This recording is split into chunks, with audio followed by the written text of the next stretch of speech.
নমস্কার বন্ধুরা, আজ আমরা চলেছি একটি ছোট্ট পিকনিকে। তারই কিছু সংক্ষিপ্ত দৃশ্য আজ আমি তোমাদের সামনে তুলে ধরলাম।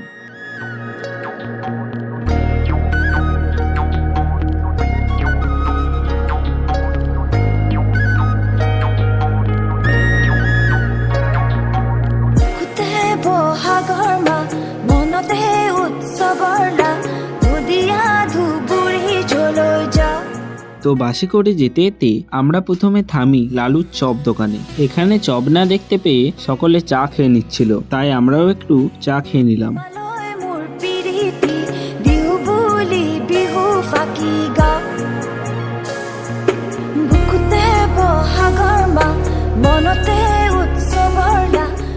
অনেকটা রাস্তা চলার পর ফাইনালি আমরা আমাদের গন্তব্যে পৌঁছে গেলাম।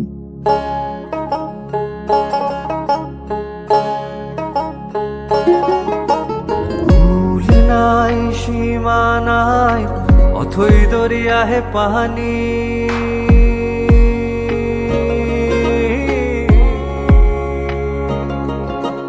আর এই জাহাজটি চলে যাওয়ার পর দেখে মনে হচ্ছিল যেন সমুদ্রের ঢেউ আসছে। দিবসে নিশীথে ডাকে, দিবসে নিশী। তারপর পিকনিকের জায়গায় এসে দেখি মুড়ি রেডি হয়ে গেছে।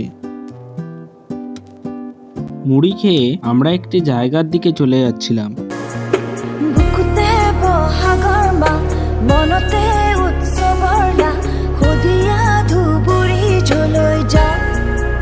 আমরা চলে যাচ্ছিলাম নৌকোতে চড়ে নদী দেখতে। তার জন্যে এখানে প্রথমে টিকিট কেটে নিতে হয়েছিল, তারপর আমরা আস্তে আস্তে চলে যাচ্ছিলাম নৌকোর দিকে। নৌকোটা ভিতর থেকে কিছুটা এরকম। এখান থেকে বাইরের দৃশ্যটা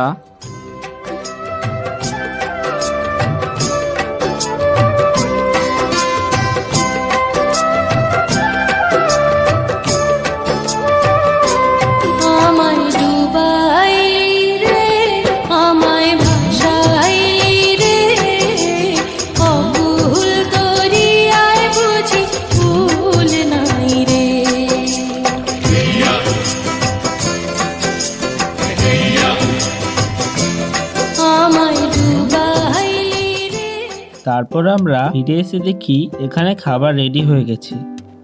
তারপর সকলে খাওয়া দাওয়ার পর আবার নদীর পাড়ে যেয়ে দেখতে পাই এখানে কিছু দাদা দিদিরা ফটো তুলছিল। তারপর এই দাদাটা আমাদের ওইদিকে যেতে বলল। তারপর এইদিকে আসতেই আমরা মহিষা দলের রাজ কলেজ দেখতে পাই।